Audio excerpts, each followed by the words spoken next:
Asifiwe.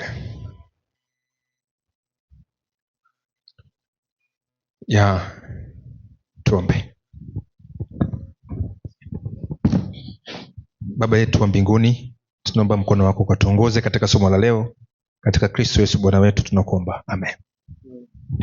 Asante. Nilikuwa nataka tuangalie kuhusu swala la chapa ya mnyama. Sasa kuna presentation moja nilikuwa nimeshatengeneza, sasa naona imepotea katika mazingira ya kutatanisha. Nitakuwa iko humo ndani tu, baka toka megusa yamepotea, lakini tutaenda tu hivyo, somo itaeleweka. Kikubwa tutaenda tu kiasi kidogo, alafu nitakuja kulirudia ili somo kwa kina.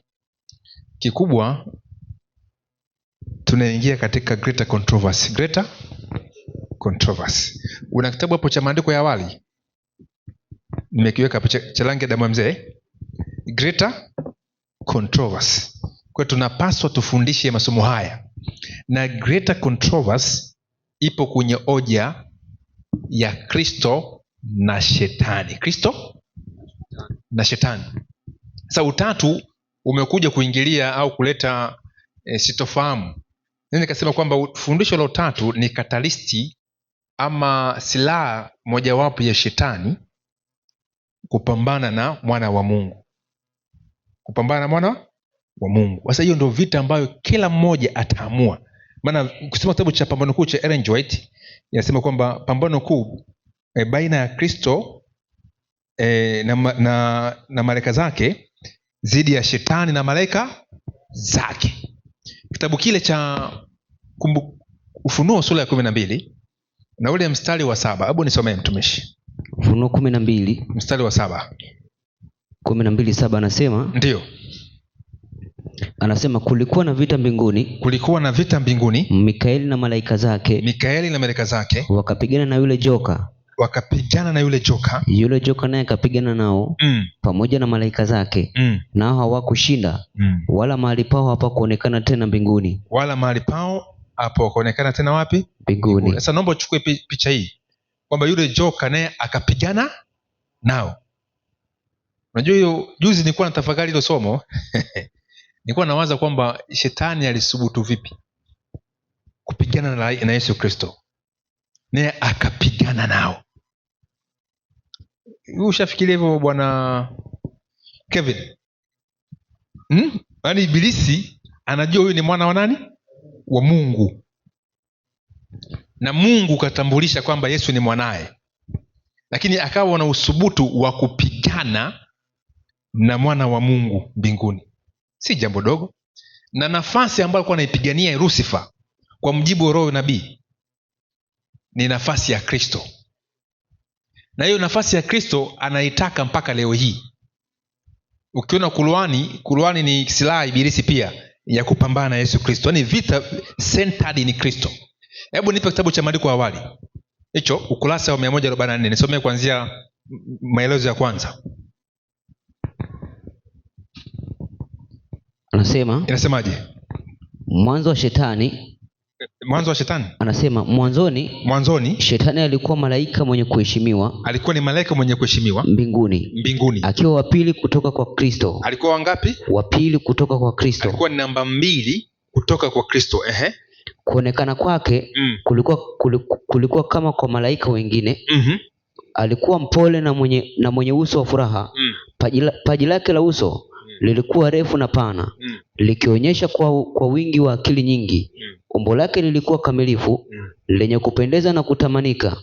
Lakini wakati Mungu alipomwambia mwanaye, tumfanye mtu kwa mfano wetu, Shetani alimwonea Yesu wivu. Shetani alimwonea Yesu wivu. Alitegemea kuhusishwa katika uumbaji wa mwanadamu. Ndiyo. Na kwa vile haikuwa hivyo, alijawa na husuda, wivu na chuki. Alitamani kupata heshima ya juu sana mbinguni, nafasi ya pili kwa Mungu. Alitaka kupata nafasi ya pili ya nani? Kwa Mungu. Ibilisi shida yake si Mungu Baba. Si Mungu Baba. Maana walikuwa wanajua kabisa hapa. Hebu nipe 1:19 Yakobo. Alikuwa anajua hapo ni 2:19 sole. Yakobo 2:19 anasema. Ndio. Anasema hivi, wewe waamini ya kuwa Mungu ni mmoja, ndio watenda vyema. Mashetani nao wanaamini na kutetemeka. Mashetani nao wanaamini na kufanyaje? Na kutetemeka. Maana mashetani, unajua kuna Mungu huyu mmoja. Kumbe Ibilisi alikuwa anajua kwa Baba si kawaida, lakini hata kitendo cha kumchallenge mwana ni kumchallenge Baba. Sababu mtu akichallenge mwanao useme kuchallenge wewe. Sasa Ibilisi lengo lake, na hicho watu wakijue, lengo lake si nafasi ya Mungu Baba. Lengo lake ni nafasi ya pili kutoka kwa nani? Kwa Mungu. Yaani kwamba Yesu awe namba 3, yeye awe namba ngapi? Namba 2. Huo ndio ugomvi mbinguni, usda. Na hakuingizwa kwenye baraza la mbinguni ambalo lilikuwa linahusika kuumba mwanadamu, kwamba tumfanye mtu kwa mfano wetu. Kumbe hoja ya kumfanya mtu kwa mfano wetu ni moja ya njia ambayo ilimpa shetani wivu na kuanzisha vurugu mbinguni. Hebu endelea na maelezo ya chini. Anasema ndio, kufikia muda huo mbingu yote ilikuwa katika utaratibu, ndio, umoja na utii mkamilifu katika serikali ya Mungu. Ilikuwa dhambi kubwa sana kuasi utaratibu wa mapenzi yake. Mbingu yote ilionekana kuwa katika ghasia. Ndio. Malaika walijikusanya katika makundi. Kila kundi lilikuwa na malaika kiongozi. Tamaa ya shetani ya kujiinua mwenyewe na kutopenda kutii katika mamlaka ya Yesu. Alikuwa anapinga kichini serikali ya Mungu. Baadhi ya malaika waliungana na shetani katika uasi wake, na wengine walitosheka kabisa na kufurahia heshima na hekima ya Mungu kumpatia mamlaka mwanawe. Mamlaka nini? Mwanawe. Kwa maana hoja ilikuwa nini? Mamlaka ya kanisa. Hoja ilikuwa nini? Mungu kumpatia Yesu nini? Mamlaka. Hiyo ndio hoja mbinguni. Ghasia mbinguni. Sasa kama mbinguni kuna ghasia au kulitokea ghasia, wewe unafikiri dunia patapona? Vita iko hapa. Ndio andiko. Anasema ndio, kulikuwa na kutokukubaliana miongoni mwa malaika. Shetani na washirika wake waling'ang'ania kurekebisha serikali ya Mungu. Walikusudia kuchunguza katika hekima yake isiyochunguzika, ili kutambua kusudi lake katika kumuinua Yesu na kumpatia mamlaka na uwezo mkuu usio na ukomo kama huo. Maliza. Waliasi mamlaka ya mwana. Jeshi lote la mbinguni liliitwa kukusanyika mbele za Baba. Ndiyo. Ili kila jambo liweze kutatuliwa. Katika mkutano huo iliamriwa kuwa shetani lazima afukuzwe kutoka mbinguni pamoja na malaika walioungana naye katika uasi. Kisha kukawa na vita mbinguni. Malaika walihusishwa katika vita. Shetani alikusudia kumshinda mwana wa Mungu pamoja na wote waliojisalimisha katika mapenzi yake. Ndio. Endelea. Anasema lakini malaika wema na wakweli walishinda. Shetani pamoja na wafuasi wake walifukuzwa kutoka mbinguni. Asante, Bwana asifiwe. Kwa hiyo walipambana, waliasi mamlaka ya mwana wa nani? Wa Mungu. Na wakaanzisha varangati. Sasa kwa hiyo mimi na wewe tukijisalimisha chini ya mwana wa Mungu tunavita na nani? Na shetani. Sasa hiyo ndio vita vya siku za mwisho ambavyo vinaendelea leo, au naweza kusema ni vita vya kesho. Vita vya nini? Vya kesho. Na kulingana na pointi hiyo, hebu tuangalie katika maandiko vizuri, tuona bayana kwamba imani ambayo tunaishindania ni hiyo ambayo mbinguni malaika walifanyaje? Walishindania. Malaika ambao waliamini Yesu ni mwana wa Mungu walikuwa adui na shetani. Na shetani anapinga Yesu ni mwana wa nani? Wa Mungu. Kwa hiyo tutaka kujua kabisa vita ama kikomo chote au kilele chote ni Kristo. Kama hatutaamini hivyo na kama hatutaenda katika njia nyingine, yani mtoka tuna masomo mengine tu nje ya hiyo center, au masomo yetu yasiyo center katika Kristo, hatuna vita na nani? Na Kristo. Kwa mfano, nilikuwa nina juzi huko Singida, na wafundisha watu, nilikuta kuna watu wana ziki nyingi sana, wamefungwa na vifungo, mapepo na nini na kisa, na wameenda kuombewa huku na kule. Lakini baada ya kufundisha kuhusu hii vita Kristo na Ibilisi, sawa, yaani nafundisha tu, hao jamaa wakawaka, Nilivyosema basi mnaelewa kwa sababu hiyo ndio kitu ambacho kinawaamsha, hiyo inawakumbushia kile kichapo cha mwana wa Mungu. Sasa na sisi ili tuwe powerful, lazima tuwe centered na hiyo kitu, yani tuifahamu vizuri. Kwa sababu kitu moja, ukiona leo mamlaka zinakuinukia kinyume cha ile injili ambayo unaihubiri utajua kabisa ibilisi amekushindwa kiroho.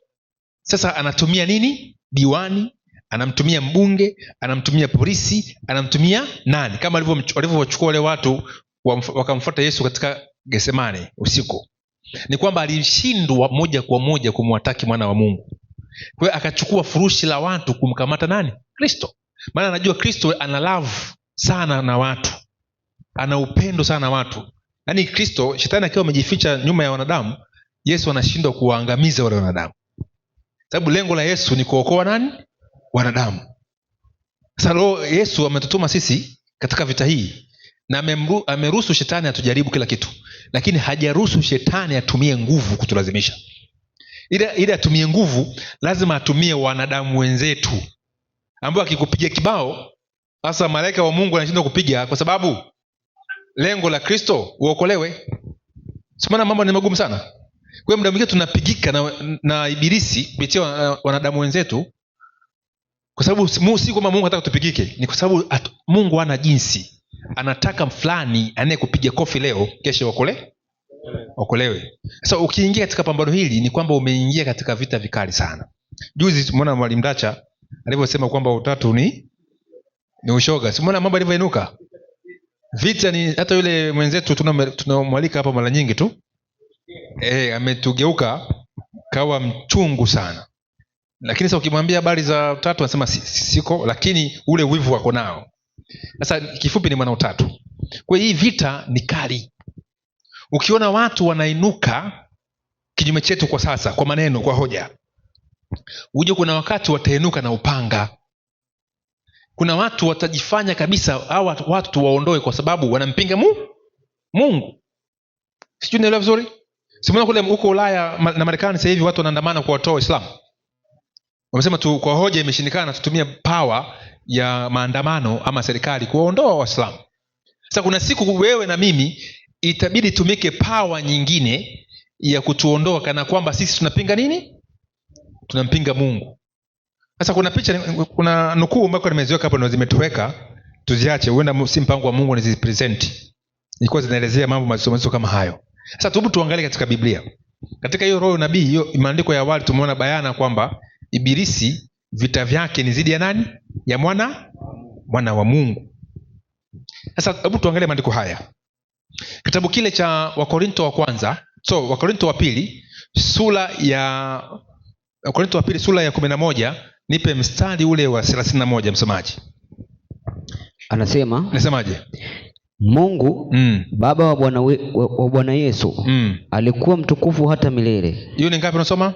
Wakorinto wa pili 11:31. Anasema Mungu Baba wa Bwana Yesu aliye mtukufu hata milele. Ndio. Anajua ya kuwa sisemi uongo. Anajua kuwa sisemi nini? Sisemi uongo. Afiri andiko mali tamu Hebu rudia vizuri. Mungu Baba wa Bwana Yesu, Baba wa Bwana wetu aliye mtukufu hata milele. Anajua ya kuwa sisemi uongo. Kwa maana anampointi Mungu ambaye ni Baba wa Bwana Yesu. Sasa mstari wa 32. Anasema ndio, huko Dameski, sikia vizuri, huko Dameski liwali wa mfalme Areta ndio alikuwa akiulinda mji wa Dameski ili kunikamata. 33. Nami nikatelemshwa ndani ya kapu katika dirisha la ukutani. Nikaokoka katika mikono yake. Sasa zingatia vizuri, ni Mtume Paulo amewindwa na liwali wa mfalme Areta, si ndio? Kule Dameski ili amwangamize Paulo. Sasa unajua sababu gani? Hebu sikia maandiko haya. Ile Matendo sura ya 9. Nisome ule mstari wa 19 na mstari wa 20. Hiyo ni moja ya sababu ambayo aliwindwa asitoke Dameski. Soma andiko.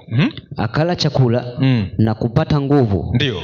Mara akahubiri Yesu katika masinagogi. Wewe mstari wa ngapi? Wa 20. 19 umeshasoma? 9:19. Anasema akala chakula na kupata nguvu. Ndio. Imeishia hapo. Endelea na andiko 20. 20 anasema mara akamhubiri Yesu katika masinagogi kwamba yeye ni mwana wa Mungu. Kwamba yeye ni mwana wa Mungu. Anasema Dio. Na wote waliosikia wakashangaa wakasema siye huyu aliyewaharibu walioliita jina hili huko Yerusalemu? Ndio. Na hapa alikuwa amekuja kwa kusudi hilo, awafunge na kuwapeleka kwa wakuu wa makuhani. Sauli akazidi kuwa hodari, akawatia fadhaa Wayahudi waliokaa Dameski, akithibitisha ya kuwa huyu ndiye Kristo. Asante. Paulo alikuwa yuko wapi hapo? 23 anasema hata siku nyingi zilipopita Wayahudi wakafanya shauri ili wamue. Ndio. Lakini hila yao. Inatosha tu hapo. Lakini pointi nataka nichukue kwamba tukio hilo ambao liwali wa mfalme Aleta anataka kumuua Paulo. Pointi ya kumuua ilikuwa nini? Alimhubiri Yesu katika masinagogi kwamba ni mwana wa nani? Hiyo ndio sababu ya kuuawa kwa Paulo. Na akawindwa mjini kote, anazungukwa mpaka akatoroshwa dirishani, akashushwa chini. Sasa pointi inayokuja ni kwamba usije ukaumia leo utapoinukiwa na watu kupambana na wewe, sababu ndio sehemu ya mtu yeyote aliyechagua fungu la kuhubiri Yesu ni mwana wa nani. Afu kitata juzi kuwa nawaza sana nyumbani, nikasema kwamba wana utatu wanasema Yesu ni mwana wa nani. Why mimi nihubiri Yesu ni mwana wa Mungu wakazirike? Hiyo tofauti na wao. Kwa hiyo utajua kabisa wana utatu hawakubali Yesu ni mwana wa nani? Hawakubali. Ndio maana ukiwaambia Yesu ni mwana wa Mungu, je, si Mungu?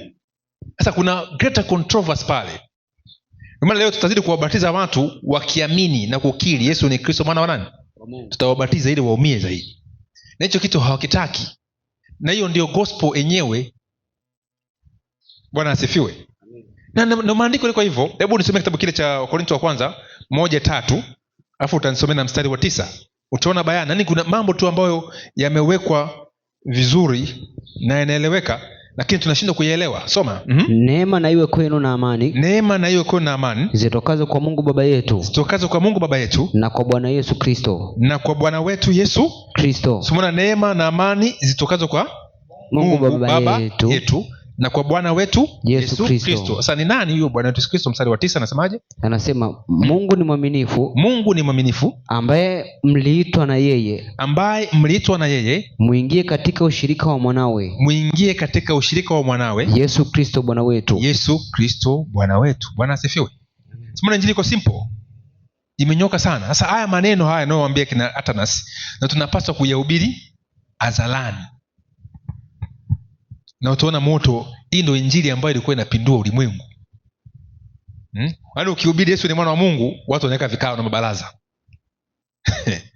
Na leo unajua, zamani kati nipo katika mantiki hiyo, nilikuwa naona kwamba nikisema tu Yesu mwana wa Mungu sioni kama kuna tafulani. Sasa nasukuma tu masuala mengine, sio sheria na pambana hivyo, lakini mambo Yesu mwana wa Mungu kwa sigusi. Ila baada ya kufunuliwa kumbe injili, center ya injili ni kusema Yesu ni mwana wa Mungu, nikagundua kumbe si jambo la kawaida, na kwamba ukikiri Yesu ni mwana wa Mungu unaenda wapi? Mbinguni. Hiyo ni injili ndogo, kwamba hakika wewe ni mwana wa nani? Wa Mungu. Yaani hiyo ni njia ambayo ni kipekee. Na kwani Mungu anataka tumjue Yesu ni mwanae? Ni kwa sababu ndio imempendeza Baba utimilifu wote ukae kwa nani? Kwa mwanawe. Tena anasema kwamba huyu ndio mwanangu mpendwa anayependezwa naye, msikieni yeye. Sasa mtu akikataa kumsikia yeye mwana wa Mungu hana ukombozi. Na sisi pia tusipohubiri kwamba Yesu ni Kristo mwana wa Mungu, hatuna nini? Injili yoyote. Maana injili ni habari za mwana wa Mungu. Hebu nipe andiko hili kidogo. 4:14 kitabu kile cha Ibrania. 4:14. Inasemaje? Anasema basi iwapo tunaye kuhani mkuu, ndio aliyeingia katika mbingu, Yesu mwana wa Mungu, na tuyashike sana maungamo yetu. Kwa maana Yesu akiwa kuhani anaingia mbinguni kama mwana nani? Mwana wa Mungu. Kwa alikuja kama mwana wa Mungu na anarejea kama mwana wa nani? Wa Mungu. Mwana wa Mungu. Sasa ya maneno ambayo nataka tupige mbio hapa kote tuwatangazie tu. Unajua ukihubiri Sabato, ukihubiri sheria bila kusema Yesu ni Kristo mwana wa Mungu, hamna injili hapo, unajua? Sababu ndio injili iliyopindua dunia. Kwa mujibu wa Matendo 17 mstari wa 6. Kwamba hao jamaa waliopindia dunia wamefika mpaka nini? Huku kwetu huku. Ni maajabu, unajua Yaani wakikuona tu hivi. Ndio hata leo kwa Waislamu ukienda kwenye msikiti ukasema Yesu ni Kristo, Yesu anasema kwamba Yesu ni Masihi. Wanamkubali Yesu ni nabii wetu, atakuja mara nini na nini. Sasa kawaambie Yesu ni mwana wa Mungu kwenye msikiti. Ni kivumbi. Utakula kipondo mpaka uchoke. Hata Wabuda wataki, hata Wahindu ukisema Yesu ni mwana wa Mungu wataki kabisa kusikia. Unasema ni mwalimu tu wa dini, unamta mwalimu tu wa nini? Wa dini. Kwa injili ambayo itaenda kufunga historia ya ulimwengu ni kuhubiri ama kumfunua Yesu ni mwana wa nani? Mwana wa Mungu aliye hai. Hiyo ndio injili ambayo inaenda kuokoa. Na ni injili ambayo ni ngumu leo. Hebu chukulia unaenda Somalia kuhubiri Yesu ni mwana wa nani? Ukienda kwa Somalia kuambia jamaa kuna amri 10 za Mungu, hawana shida na wewe. Sema usizini, usiibe, kwenye Sabato mtasema Sabato na Ijumaa, watasema tu hivyo. Sasa lakini ukiwaambia wa Somali Yesu ambaye nyinyi mnamuita Masihi Isa, si ndio? Ni Kristo mwana wa Mungu aliye hai, utapona. Sasa niambia leo Mungu anakutokea na kuambia Shayo na kutuma kwenda Somalia ukamhubiri mwanangu. Hatuta kuona humu ndani. Unajua msimlaumu yona, unajua hata mimi nikitumwa Saudi Arabia lazima nipagawe. Tambia Mungu, unaona utaki niishi. Utakwenda lakini unajua kabisa pana kwenda kwa nguvu za Mungu. Sasa hiyo ndio gospel. Na maana leo tukigusa hiyo injili, Wakristo wenzetu wanataharuki. Wanapata uchungu. Na juzi tumemwona ndugu yetu Mwankemo kama nyinyi mmesikiza hotuba ya mwisho pale. Ameng'ang'ana, anasema Yesu ndio, yaani baba ni Yesu. Yesu mwana ndio Yesu na Roho Mtakatifu nini? Ni Yesu. Yaani hataki kukubali Yesu ni mwana wa nani? Hataki kukubali kabisa. Kuna nukuu moja hapo nimesahau kidogo, inasema Ibilisi na malaika zake huko mbinguni walificha Yesu si mwana wa nani? Yaani hawataka ijulikane, na mpaka leo wanaficha isijulikane. Na mara nyingi tunakosoa leo kwamba nyinyi injili yenu tu ni kukosoa Utatu na kusema Yesu ni mwana wa Mungu, lakini hakuna injili nyingine katika Matendo ya Mitume kama hiyo. Uoshe kutoa injili. Hiyo ndio injili ya kumtangaza Yesu ni mwana wa Mungu. Na ndio imani yetu. Na anakaa upande wa kuume wa nani? Wa Mungu. Kwa mfano leo kusema anakaa upande wa kuume haitoshe. Hebu nipe ile Marko sura ya 16. Nipe ile andiko la mwisho la 17 mstari wa 17 au 18. Alafu usikie kwamba anakaa kuumeni, si tu kuumeni, maana hiyo pia watu wanaichakachua, ila anakaa kwenye upande wa kuume wa kiti cha enzi. Soma andiko. Anasema ndio, basi Bwana Yesu baada ya kusema nao akachukuliwa juu mbinguni. Ndio, akaketi mkono wa kuume wa Mungu. Kwa akaketi mkono wa kuume nini? Wa Mungu. Sasa kwa namna gani? Hebu soma ile Waebrania 8:1. Usikie vizuri. Waebrania 8 mstari wa kwanza. Inasemaje? Anasema basi katika hayo tunayosema ni neno lililo kuu ndilo hili. Ndio. Tunaye kuhani mkuu wa namna hii. Aliyeketi mkono wa kuume wa kiti cha enzi cha ukuu mbinguni. Anaketi mkono wa kuume wa nini? Wa kiti cha enzi. Bwana asifiwe. Amen. Maana nikusema jamaa anachakachua eti wao anakaa mkono wa kuume, na maana tu yeye ndio ameshika mamlaka ya mbinguni. Kwa hiyo Mungu ndio yuko kushoto. Umeelewa mpaka hapo? Kwa hiyo anaketi pembeni ya kiti cha nini? Cha enzi. Kwa hiyo Mungu Baba yuko pale, Mwana yuko wapi? Hapa pembeni. Kwa hiyo ni siri kubwa sana. Sasa la msingi hiyo ni nataka tuweke tu msingi bora tu, sababu tunaelewa vitu hivi tunajifunza kila siku. Lakini pointi nini? Kwamba nataka niongelee ni kwamba Ukatoliki. Nini? Ukatoliki. Hebu ni kuna sehemu hapo nafikiri kale katekisimu ka kijani hako. Ni ka kijani kalangia blue. Kapo kingine kadogo. Hapo nafikiri ukurasa ule wa 62 kanaongelea imani, kanafafanua imani ya Katoliki. Ni ukurasa wa 62 kama sijakosea. ukurasa kama 62 sikosea. Kanaongelea kuhusu Katoliki. 61. Naamini katika uzima wa milele. Kuna sema kwamba imani Katoliki kinafundisha Imani ya Katoliki. 62. Kama 62 66. 66. Hapa kuna ubatizo. Endelea pastor. Iko hapo. Nataka tuiangalie imani Katoliki.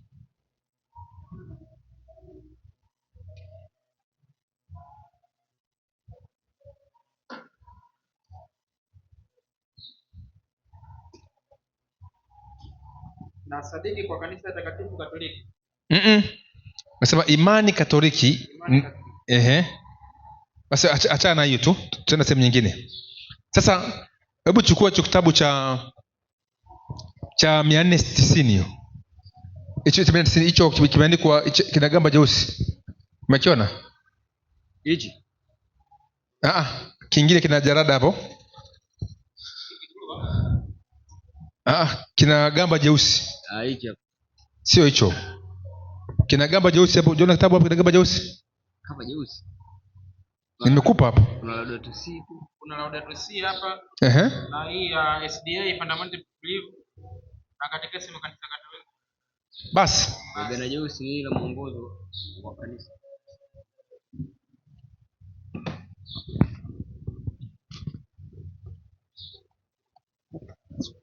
Ukupa kitabu hapo kweli hapo?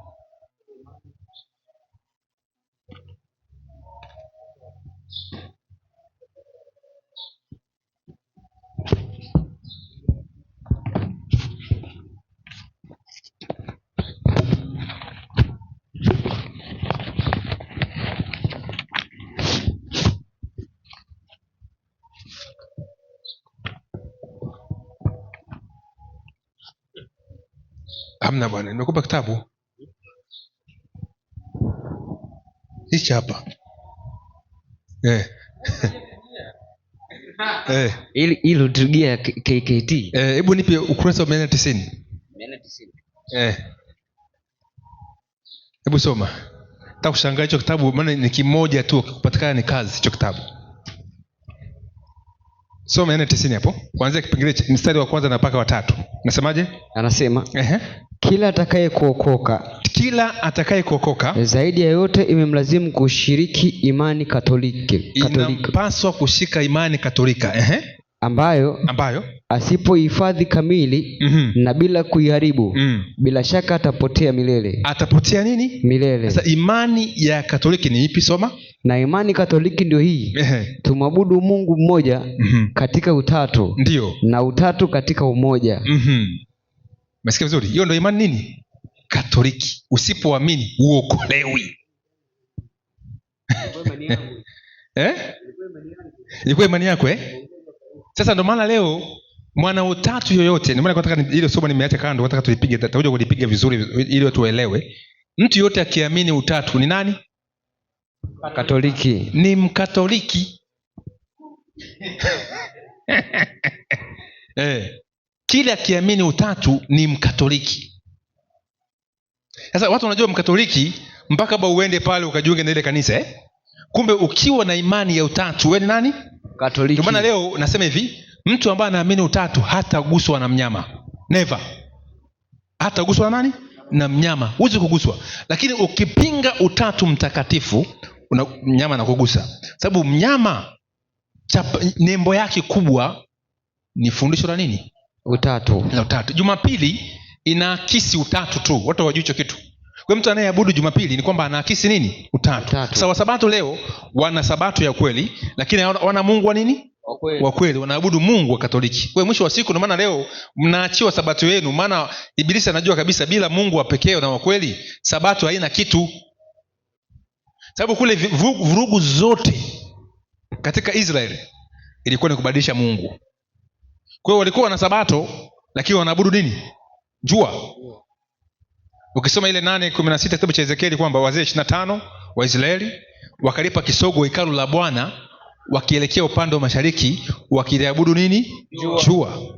Na jua, ibada ya jua ndio mpaka leo iko.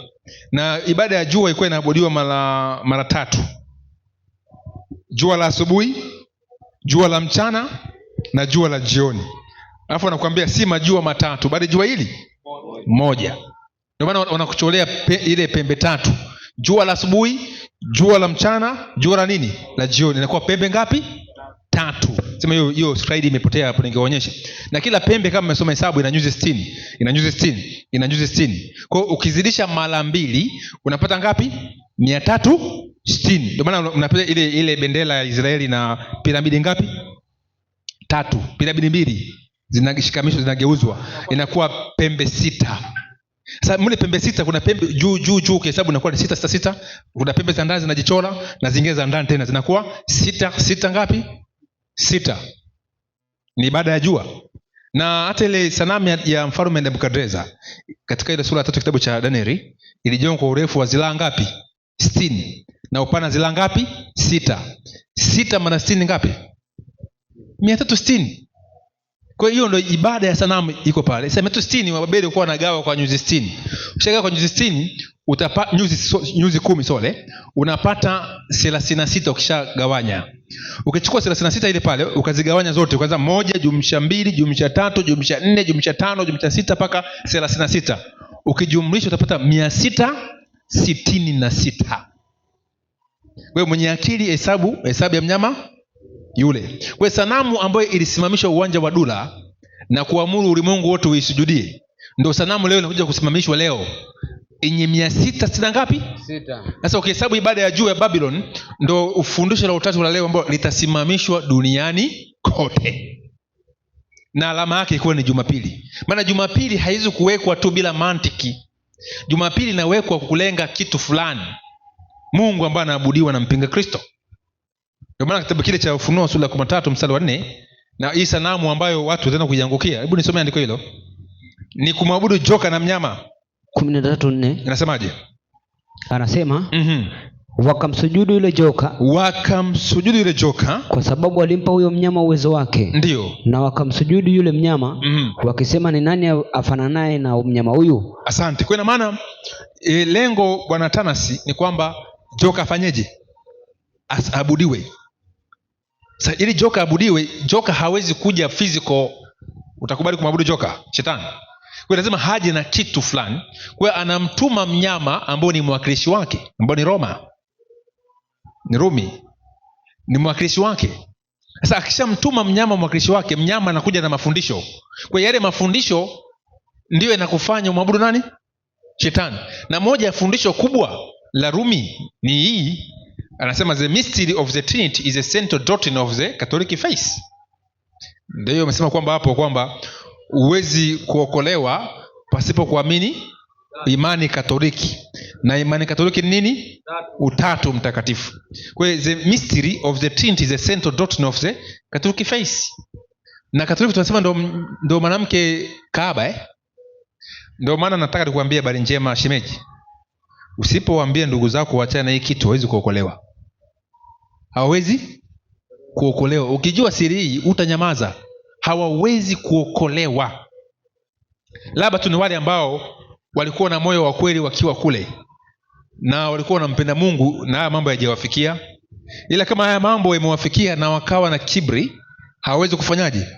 Kuokolewa. Sababu huyu ni Mungu wa system ya Rumi. Ndio maana kitabu kile cha Danieli 11 mstari wa 39, hebu nisomee 39. Inasemaje? Danieli 11:36. 39. Anasema naye ndio ataziteka nyara ngome zenye nguvu. Naye ataziteka nyara ngome zenye nguvu kwa msaada wa Mungu mgeni. Kwa msaada wa Mungu mgeni. Na yeye atakayemkubali ndio atamuongeza kwa utukufu. Atakayemkubali atamuongeza kwa utukufu. Na atawapa kumiliki wengi. Naye atawapa kumiliki nini? Wengi. Tulia kidogo. Na maana huyu mpinga Kristo ana Mungu mgeni, ambao kwa njia ya Mungu mgeni anateka nyara ngome. Makanisa ni ngome. Ni ngome ambazo zinatekwa na Antichrist kupitia Mungu mgeni. Sasa Mungu mgeni anayeingizwa mle nani? Si ufundisho la utatu? Maana Wasabato kwa waamini utatu, leo wametekwa hajatekwa. Kwa hiyo kupitia utatu wamekuwa connected, wamekuwa binded na Rumi.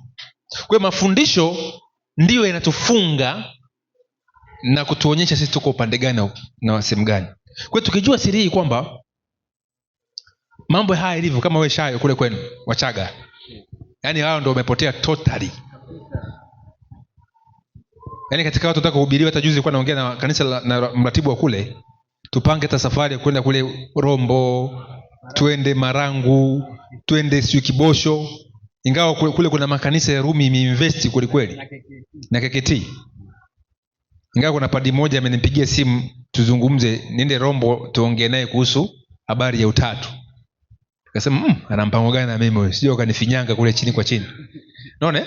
Ila kama ana nia kweli, basi Mungu amsaidie. Bwana asifiwe. Lakini issue ni kubwa kwamba huyu Mungu, Ibilisi ataka kuabudiwa mbinguni. Kwa lazima aje chini aabudiwe. Bwana maandiko yanasema ole wa nchi na nini? Na bahari. Ukisoma ile Ufunuo 12 kuanzia ule mstari wa 13 kuendelea, ole wa nchi na bahari, maana yule mshtaki wenu amekuja kwenu akiwa na ghadhabu, akijua na muda mchache tu.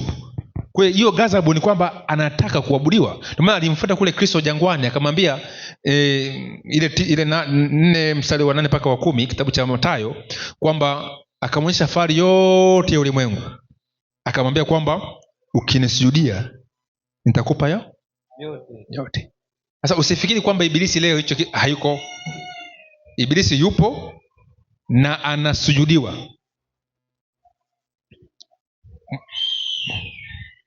Anasujudiwa. Na hapa tunayopewa habari njema. Si mnafahamu ule muziki unaitwa, kuna dada moja anaitwa Rihanna, mnafahamu? Kuna wimbo mmoja unaitwa Umbrella, mnaofahamu? Kumbe mnasikilizaga Umbrella. Nenda kasikiliza ile mashairi vizuri, naye sifio nani. Na kuna wimbo mmoja unaitwa wewe wa Rihanna. Kuna anaitwa Lucifer is the son of the morning. Sasa wewe huwezi kujua kwamba maana Lucifer is the son of the morning. Sasa hiyo wimbo ukisikiza kwa makini utasikia Lucifer is the son of the morning. Kwa hiyo wanamwabudu. Na kuna wimbo mmoja hapa nimeusahau jina lake, unaitwa Jericho. Ni wa zamani sana ambao unaongelea masuala ya AI. Ningewekea, Mungu akijalia sabato ijayo nitafunua ile yote. Unaitwa Jericho. Huyo ni mama wa siku nyingi kwa naimba huo wimbo kabla hatajitokea mambo ya artificial intelligence. Na ule wimbo ukiona anamsifia Lucifer. Sasa hii power ipo duniani na ikiabudiwa. Kwa hiyo huku duniani huko wanaiabudu moja kwa moja kabisa, wanajua na maabudu nani? Lucifer. Sawa ila lengo la Ibilisi anataka kuweka kambi ndani ya hema takatifu, mlima uzuri. Hebu nipe kitabu kile cha Danieli 11 mstari wa 45. Lengo lake ni kuweka kambi katika mlima wa nini? Wa uzuri, ili hawezi kuabudiwa ndani ya kanisa la Mungu. Sasa anaabudiwa kwa njia ya fundisho la utatu. Soma andiko hilo 11:5. Inasemaje? 11:45. 45. Inasemaje?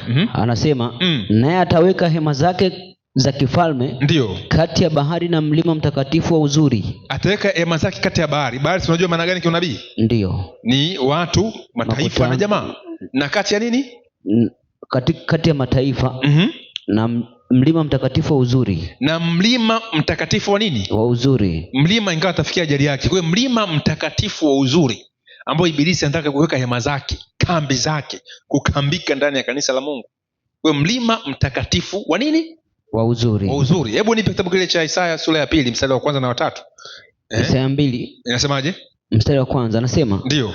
Hili ni neno aliloliona Isaya mwana wa Amozi katika habari za Yuda na Yerusalemu. Ndio. Na itakuwa katika siku za mwisho, mlima wa nyumba ya Mungu ya Bwana utawekwa imara juu ya mlima na utainuliwa juu ya vilima na mataifa yote watauendea makundi. Ndio. Na mataifa mengi watakwenda na kusema, njooni twende juu ya mlima kwa Bwana, nyumbani kwa Mungu wa Yakobo, naye atatufundisha njia zake, nasi tutakwenda katika mapito yake, maana katika Sayuni itatoka sheria na neno la Bwana katika Yerusalemu. Asante. Kwa maana kuna mlima wa nyumba nini? Ya Bwana. Zingatia, mlima wa nyumba ya Bwana utawekwa imara na kuinuliwa juu ya milima na vilima.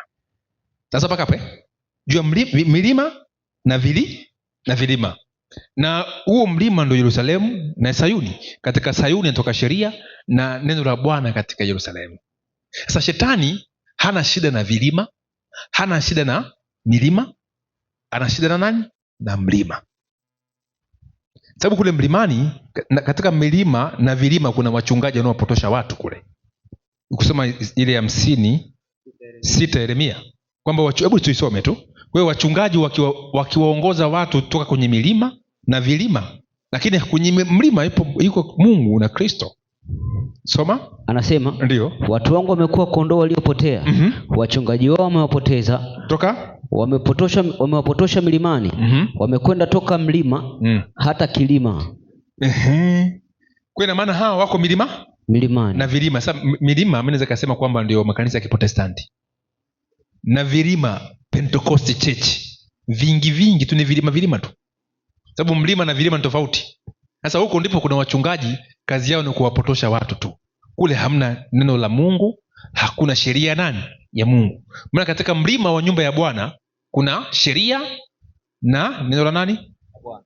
Sasa kwenye vilima hakuna sheria, na tunagombana hapo na wengine. Hakuna sheria ya Mungu, kuna sheria kabisa ya Mungu, na waitaki sheria ya Mungu, ni kubishana nayo tu. Wao wako katika vilima na vilima, milima na vilima. Sasa mlima wa nyumba ya Bwana ndio kanisa la nani?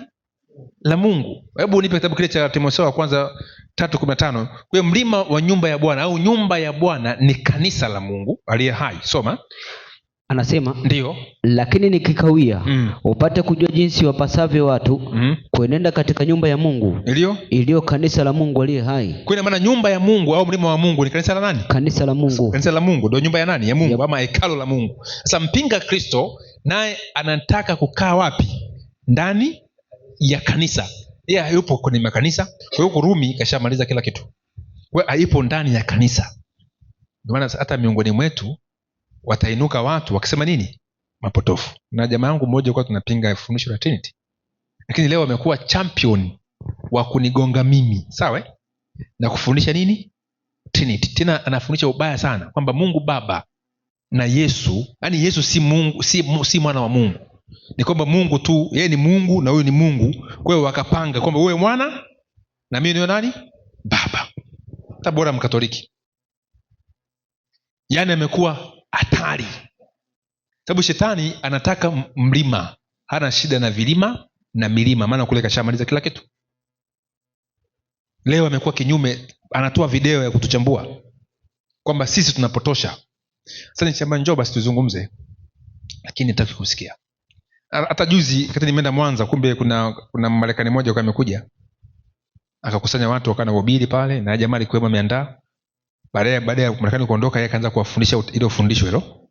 Wale watu wachache walibatizwa, lakini watu wakaangalia anaokuwa na kisa na mama wakajitwanga. Nilipokuja pale kuja kunisikiza mimi, wakanisikiza kwa makini, nikafundisha hii gospel, ikapindua ile gospel yake, na hatimaye pale Mwanza watu wakabatizwa, wana waumini kama 30. Bwana asifiwe. Sasa tuko vitani, na hivi vita vitainuka ndani yetu sisi. Kwa hiyo hao Adventista ambao wanaamini utatu watakuja kuwa burden, watakuja kuwa mzigo mkubwa sana kwetu sisi, sana tu. Kwa hiyo tutaenda polisi sana tu, kwa sababu katika uyukumene, msingi wa uyukumene ni fundisho la nini? Utatu mtakatifu. Huwezi kuwa mwana yukumene kama uamini fundisho la utatu. Sasa mwisho wa siku hapa inawezekana kabisa tukavunjwa, tukabondwa, tukasambaratishwa na tukasambaa, kanisa likaingia katika fadhaa kubwa sana. Hebu nipe Matendo 12 mstari wa kwanza. Matendo na mstari wa pili 12:1. Nasemaje? Panapo majira yale Herode mfalme akanyosha mkono yake kuwatenda mabaya baadhi ya watu wa kanisa. Kwa hiyo akatenda mabaya baadhi ya watu wa nini? Wa kanisa. Akamuua Yakobo ndugu yake Yohana kwa upanga. Ndio. Na akiona kuwa imewapendeza Wayahudi akaendelea kumshika na akamshika Petro. Asante. Kwa hiyo bwana Tanas, Yakobo na Petro sio ndio viongozi wa kanisa? Sasa kiongozi wa kanisa akauawa na Herode ambaye ni serikali, na kiongozi mwingine akatiwa nini? gerezani, na wale watu wa kanisa wengine akawatenda mabaya, na wakisoma hapo walikimbia wengi, na imani yao Yesu ni mwana wa nani? Wa Mungu. Kwa hiyo haya mambo yatajirudia tena, na hapo anayafanya kuwapendeza Wayahudi. Sasa mpaka hapo, na Wayahudi wa leo si ndio viongozi wa kanisa? Kwa hiyo wataungana kinyume chetu. Hii movie tunayoona leo ina mjadala kina Mwankema na Sabato, wanamtumia zile quotation, wanamtumia zile quotation za Ellen G. White, na huo mjadala akiingia kwa hoja ya Ellen G. White sasa atakimbia, sababu huko kuna vigongo vya Ellen White akiongelea vitu vya ajabu ajabu sana kuhusu Mungu na Yesu Kristo. Sasa mtayaona haya mambo kama jambo la kawaida, lakini mwisho wa siku yatakuwa ni balaa. Usiamini mtu anakufuata na kuambia bwana wewe ubiri, tutakupa kila kitu, wewe ubiri, lakini usigonge utatu. Kuna nini? Kuna utatu. Na maana utatu ndio mfumo bora au msingi bora wa shetani duniani. Ndio maana leo makanisa yote ambayo yanapinga utatu yanaitwa kati, kikundi cha kizushi. Kwa maana hamtapewa msaada. Hamtapewa nini? Msaada. Kwenye shule mtafungua shule, mtaletewa tabu. Sio kwenye nini mtaletewa tabu. Yaani itakuwa ni watu wa kurukaruka tu. Ndio maana mwisho wa picha, hii imani hii kama tutaenda nayo kwa msisimko hivi tu kawaida tu msisimko, tutaanguka hapa katikati. Lakini kama tutasimama nayo kabisa serious, tutapata tabu, lakini mwisho wa siku tutashinda. Bwana asifiwe. Maana ndio imani sio pendwa. Hebu angalia leo Waislamu wote bilioni 1.7 wanakataa Yesu ni mwana wa nani? Na wameweka sheria, mtu akikiri Yesu ni mwana wa Mungu afanyeje? Anauawa.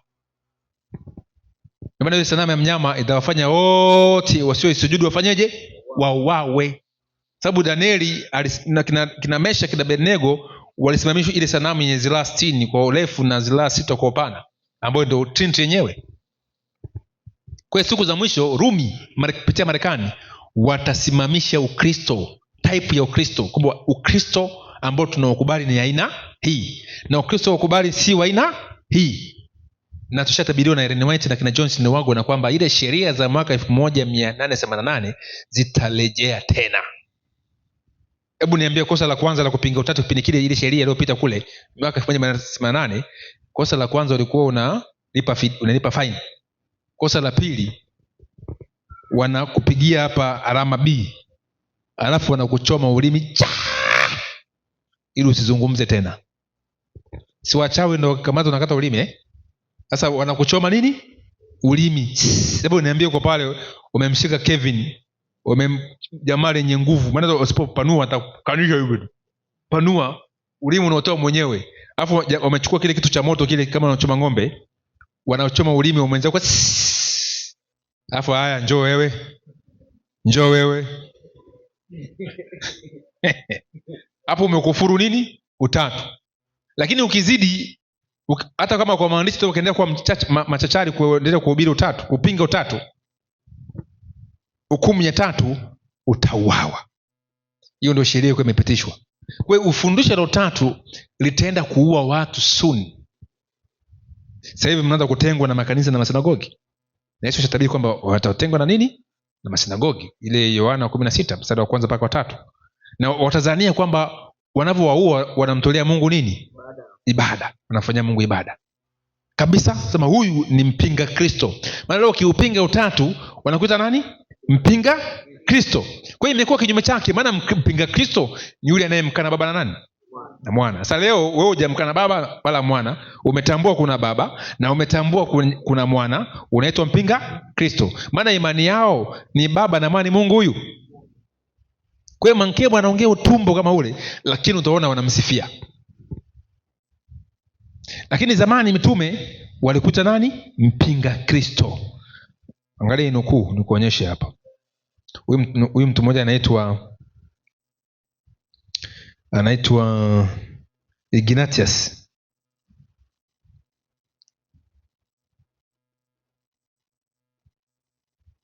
Imani ya Ignatius, wanafunzi wa Yohana. Anasema hivi.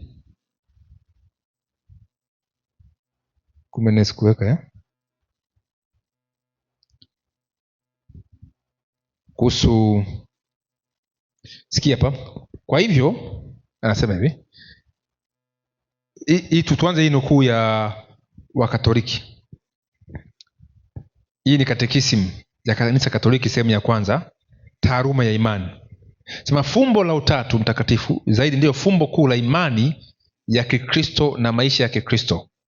Mungu pekee ndiye anayeweza kutufahamisha kwa kujidhihirisha kama Baba, Mwana na Roho. Kwa maana Mungu amejidhihirisha katika Baba, Mwana na umwilisho wa Mwana wa Mungu ufunua kwamba Mungu ndiye Baba wa milele, na kama Mwana ameungana na Baba, ambayo ina maana kwamba ndani ya Baba na pamoja na Baba na Mwana ni mmoja na Mungu yule na Roho Mtakatifu hapa Roho ni mmoja na Mungu yule. Kwa hiyo hii ndio imani ya Katoliki, kwamba Baba na Mwana na Roho ni Mungu yule. Sasa sikia mwanafunzi wa Yohana karne ya kwanza kule anasema hivi, sema kwa hivyo muwakimbie hao waovu wazushi, kwani dakika 3, kwani ni uvumbuzi wa Shetani, yule nyoka ambaye alikuwa ndiye chanzo cha uovu na ambaye kwa njia ya mwanamke alimdanganya Adamu, baba wa jamii yetu. Hivyo muwaepuke waasi hao wabaya wa Shetani, Simoni mwanawe wa kwanza na Menda na Basilides na kundi lake lote la wafuasi waabudu mtu ambaye nabii Yeremia anatangaza wamelaaniwa. Wakimbieni pia Wanikolai wachafu wanaoitwa waongo, ambao ni wapenda raha, hutoa hotuba za kikashifu. Waepuke pia watoto wa yule mwovu Theodiates na Cleoburas, ambao huzaa matunda yenye kubeba kifo, ambayo mtu yoyote akiyaonja hufa mara moja, na sio kifo cha muda tu, bali kinachodumu milele. Sikia sasa vizuri.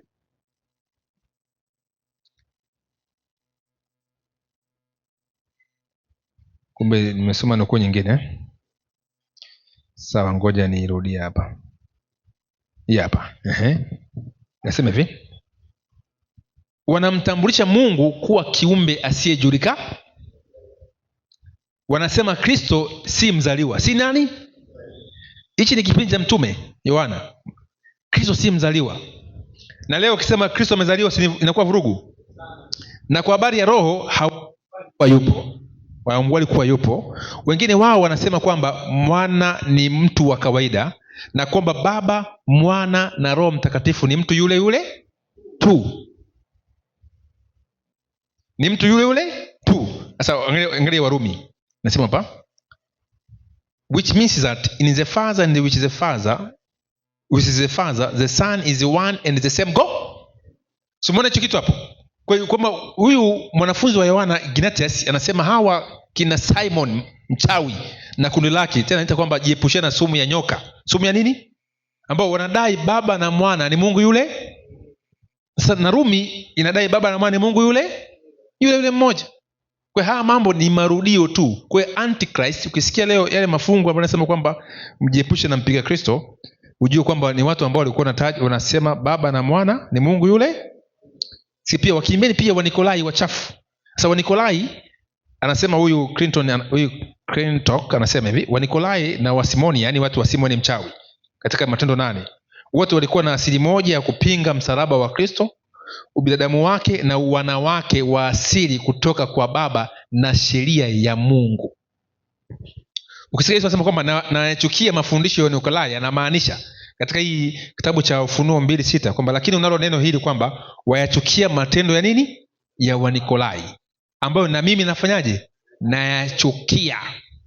Na katika kanisa la Pergamo Ufunuo 2:15 vivyo hivyo wewe nawe unao watu washikao mafundisho ya nini? Wanikolai vile. Na mafundisho ya Nikolai ndio haya kwamba waliupinga ubinadamu wake na wanawake wa asili kutoka kwa Baba na sheria ya nani? Ya Mungu. Kwa sababu nayachukia matendo ya Nikolai ni kwamba wanakataa si mwana wa nani? Wa Mungu wa asili. Je, leo tuko nao Wanikolai? Kwa leo Wanikolai leo na Wasimonia ndio leo wamevaa joo la Ukristo wa kweli. Na wale ambao wana Ukristo wa kweli ndio wanaitwa wapinga Kristo. Kwa hiyo imekuwa kinyume chake. Na sababu tuko wachache, hii ni vita vikubwa sana katika siku za mwisho. Hivi hao wameenda kubatiza au wameishia juu kwa juu?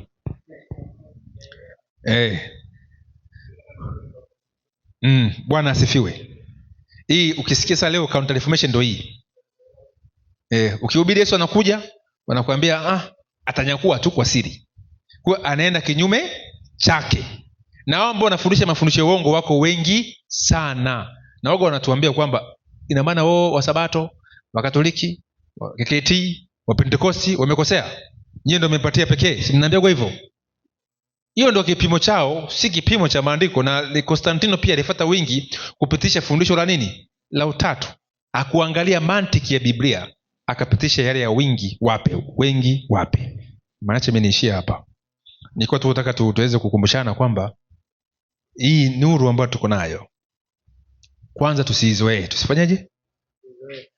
Tujue tu kwa nini Mungu anataka tumtambue Yesu kuwa ni mwanawe. Kwa sababu hebu tunipe andiko la mwisho tu ili nisome katika kitabu kile cha Wakolosai 1:13 na mstari ule wa 14, kwamba Mungu ufalme wake ameuweka katika mwana. Kwa ina maana mtu yote asipokubali kuingia katika ufalme wa mwana wa pendo lake, yani Kristo, wasiwezi kuokolewa, wala huwezi kuepukana na nguvu za giza. Nguvu za giza zinamweza mtu yote tu ambaye hataki kuamini hicho kitu. Soma andiko. Wakolosai 1:15, 13 na 14. Naye alituokoa katika nguvu za giza. Naye alituokoa katika nguvu za giza, akatuhamisha na kutuingiza katika ufalme wa mwana wa pendo lake, ambaye katika yeye tuna ukombozi. Asante. Kwa maana Bwana Mungu alitukomboa katika nguvu za nini? Za giza. Akatuhamisha na kutuingiza katika ufalme wa mwana wa pendo lake. Kwa Kristo ni mwana wa pendo la Mungu. Kwa ukitaka kuula vizuri, usimkimbilie Mungu, mkimbilie mwana wa nani? Wa Mungu. Mwana wa Mungu, ili akupeleke kwa nani? Kwa baba yake. Ni rahisi sana kumwona baba ukiwa na mwanae. Simple and clear. Kwa maana ukiwa na, kuna andiko moja anasema kwamba ukimtumikia mwana baba atafanyaje? Atakuheshimu. Mnafahamu andiko? Nafikiri ipo katika, kama sikosei, kama neno 13, nitalikumbuka vizuri. Ukimtumikia mwana, hebu kwanza tulisome tu, tuliangalia tu hapa haraka alafu tuishie hapo.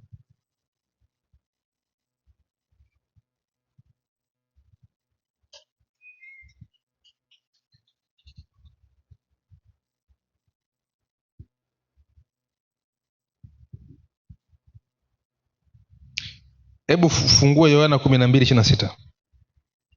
Yohana 12 mstari wa 26, siku 3. 12:26. Nisemaje? Anasema mtu akinitumikia na anifuate, nami nilipo ndipo na mtumishi wangu atakapokuwapo. Maliza. Tena mtu akinitumikia Baba atamheshimu. Baba atafanyaje? Atamheshimu. Sasa wewe niambie tu, baba anakuheshimu kwa kumtumikia nani? Mwana. Sasa hii ndio gospel ambayo tunapaswa kuwapa watu. Neema ya Mungu iwe pamoja nanyi. Una swali?